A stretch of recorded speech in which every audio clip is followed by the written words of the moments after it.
रात के 9:25 हो रहे थे। तभी फोन की घंटी बजती है। Hello. Yes. Hello, AC service वाले भैया, मेरा एसी खराब हो गया था, क्या आप सही कर दोगे? हाँ बिल्कुल, एड्रेस बताओ। पंचमुखी हवेली, दिल्ली सोनपुर गांव के आखिरी में। बाकी आप आओगे तो किसी से पूछ लेना। आऊंगा, पर रात 12 बजे।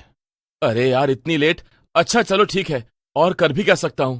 भूत टेढ़ी हंसी से हंसते हुए फोन काट देता है। रात के 12:01 हो रहे थे। एक घना जंगल दिल्ली में, जिसके बीचों बीच एक सुनसान, टूटी फूटी और टेढ़ी मेढ़ी सड़क है। रात के सन्नाटे में वो सड़क धुंध और कोहरे से ढकी हुई है। अचानक दूर से एक पुरानी साइकिल की आवाज आती है, लेकिन सड़क पर कोई नजर नहीं आता। कुछ ही देर में भूत मनोज के घर पर दस्तक देता है। कौन? हेलो साहब, मैं हूं, एसी सर्विस वाला। मनोज गेट खोलता है तो उसे देख ठनक जाता है। उस भूत का चेहरा ऐसा था जैसे वो मरा हुआ हो, लेकिन आंखें अब भी जल रही हों, मानो किसी ने उसे जिंदा जलाया हो। आंखों के नीचे काले गड्ढे और होठों पर एक अजीब टेढ़ी मुस्कान जो डर से रुला दे। भाई, नहाए नहीं हो क्या? अरे एसी बताओ, बाकी बात आराम से करना है। क्या? भूत मनोज को धक्का मारकर ऊपर की ओर चलने लगता है। उसके चलने से टक टक की आवाज आ रही थी। मनोज को कुछ सही नहीं लग रहा था और वो भूत को देख रहा था। वैसे भाई, आपका नाम क्या है? नाम से क्या लेना सर, लोग मुझे देखकर भूत ही बोलते हैं। जैसी हालत बना रखी है, भूत बोलकर कुछ गलत नहीं बोलते लोग। भूत मनोज के कमरे में जाता है और एसी सही करने लगता है। तभी चारों तरफ सनसनी हवा चलने लगती है। पूरा कमरा ठंडा हो जाता है। इतने में चारों तरफ गंदी बू फैल जाती है और एसी से ठंडी हवा की जगह खून की बदबू निकलने लगती है। भूत जैसे ही एसी खोलता है, उसमें से एक डरावना हाथ मनोज को खींच लेता है। फिर भूत मुस्कुराकर वहां से चला जाता है। इस हादसे को कुछ दिन बीत जाते हैं। संध्या, एक 24 साल की अकेली लड़की, हाल ही में दिल्ली में एक सरकारी नौकरी पर लगी थी। उसका ऑफिस उत्तम नगर में था और उसने पास ही एक पुराना मकान किराए पर लिया था। मकान सस्ता था, लेकिन सबसे अजीब बात ये थी कि उसमें कोई रहना नहीं चाहता था। अरे, इतनी बड़ी बिल्डिंग इतने सस्ते में? हाँ दीदी, लेकिन एक बात है। क्या बात? वो पिछली बार एक आदमी यहाँ एसी ठीक करने आया था, फिर कभी नहीं लौटा। भूत प्रेत की कहानियां मुझे नहीं डराती। अरे पर संध्या घर में रहने चली जाती है। जैसे जैसे वो घर के अंदर घुसती है, लाइट जला देती है। घर के अंदर बहुत सनसनी आवाजें आ रही थी। कोई मुझे गर्म हवा दे दो, अरे कोई सुन लो। संध्या चारों तरफ देखती है। उसका दिल जोर जोर से धड़कता है। संध्या गहरी सांस लेती है और आगे बढ़ती है। संध्या उल्टे कदम चलने लगती है। उतने में उसके कमरे से आवाज आने लगती है चिल्लाने की।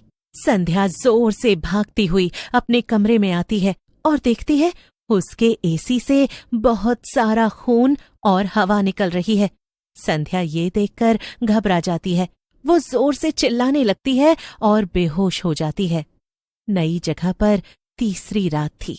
जुलाई की गर्म रात और पसीने से लथपथ संध्या ने एसी चलाया, लेकिन उसमें से सिर्फ अजीब सी बदबू आ रही थी, जैसे सड़े हुए मांस की। उसने पास की एक सर्विस एजेंसी का नंबर निकाला और फोन किया। हेलो, एसी खराब है, पंखा चल रहा है लेकिन ठंडी हवा नहीं आ रही। हमारे लड़के व्यस्त हैं, कल सुबह भेज सकते हैं? ठीक है, ये कहकर उसने फोन रख दिया। लेकिन सिर्फ 10 मिनट बाद दरवाजे पर दस्तक हुई। हाँ, इस समय कौन होगा? उसने जाकर दरवाजा खोला।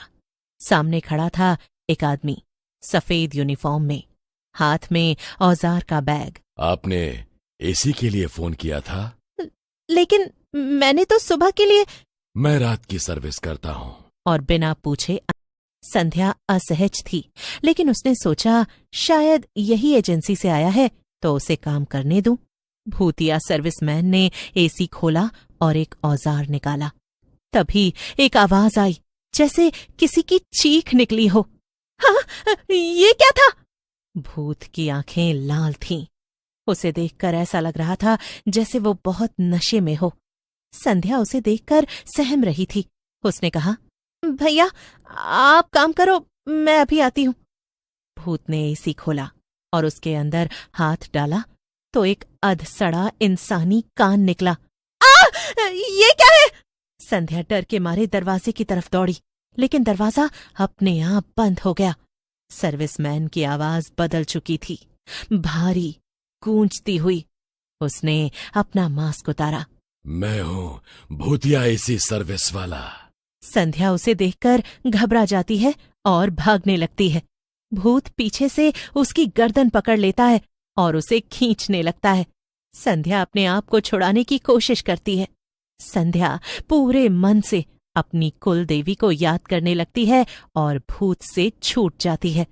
खुद को जैसे तैसे संभालते हुए वो भूत से बोलती है,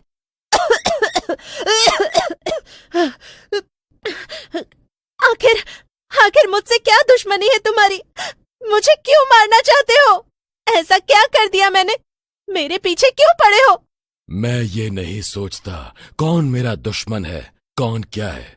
मुझे सिर्फ नया शरीर चाहिए जिससे मैं लोगों को डरा सकूं और मार सकूं। तुम मुझे अच्छी लगी। तुम्हें परेशान करने का मजा कुछ और है। भूत को बातों में उलझाकर संध्या पूरी शिद्दत से कुल देवी के मंत्र पढ़ने लगती है। ओम क्रीम कालिकाय नमः, ओम चामुंडाय विच्चे। संध्या के मंत्र उच्चारण से भूत कुछ कमजोर महसूस करता है। भूत की आत्मा कांपते हुए थोड़ी और कमजोर होने लगती है। सुनो, मैं कुछ बताना चाहता हूँ। संध्या रुक जाती है। 6 साल पहले मैं इसी मकान में आया था। चुड़ैल ने मुझे जिंदा एसी के अंदर फंसा दिया। अब मैं उसी के लिए काम करता हूँ। जो भी नया किराएदार आता है मैं उसे बलि चढ़ाता हूँ और उसे भी एसी में कैद कर देता हूँ और फिर अगले शिकार के लिए नया इंसान ढूंढता हूँ। हाँ, अब तुम भाग जाओ वरना मैं मंत्र पढ़ना चालू कर दूंगी और तुम मर जाओगे। भूत अपना सामान पैक करने लगता है और वहां से जाने लगता है। कुछ दिनों बाद फिर एक दिन संध्या कमरे में कुछ काम कर रही थी कि तभी एसी अचानक चालू हो गया, लेकिन उससे ठंडी हवा नहीं, खून और राख निकलने लगी। संध्या ये सब देखकर रोने लगी। हाँ, नहीं, नहीं, ये संकेत है उस भूत के आने का। मत आओ प्लीज, ये सब क्यों हो रहा है? भूत एसी से निकलने लगता है। उसके साथ साथ और आत्माएं निकलती हैं। संध्या ये देखकर जोर जोर से चिल्लाने लगती है। मुझे बचाओ, बचाओ, कोई बचाओ। चारों तरफ ठंडी हवा और गंदी बदबू फैलने लगी। संध्या अच्छे से सांस नहीं ले पाती है और वहीं गिर जाती है। पूरे घर की लाइट बंद हो जाती है। तभी अचानक दरवाजा खुलता है। कोई अंदर चलकर आ रहा होता है। उसका सिर्फ पैर दिखता है। तभी कमरे में अचानक धुआं भर गया और वहां एक चुड़ैल आती दिखाई देती है।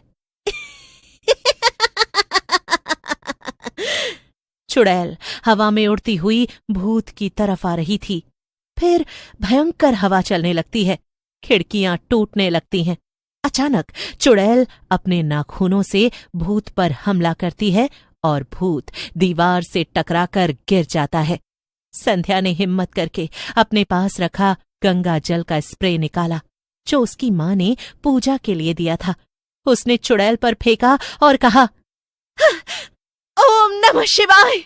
एक विस्फोट हुआ और एसी से एक आखिरी चीख आई, मुक्ति। सुबह के 6 बज चुके थे। संध्या बेहोश पड़ी थी। जब उसने आंखें खोली तो वहां सब सामान्य था। उस दिन के बाद वो मकान हमेशा के लिए खाली हो गया। लेकिन अब भी लोग कहते हैं अगर गर्मी की रातों में अचानक तुम्हारे कमरे में कोई बोले, मैं रात में एसी की सर्विस करता हूं, तो कभी दरवाजा मत खोलना।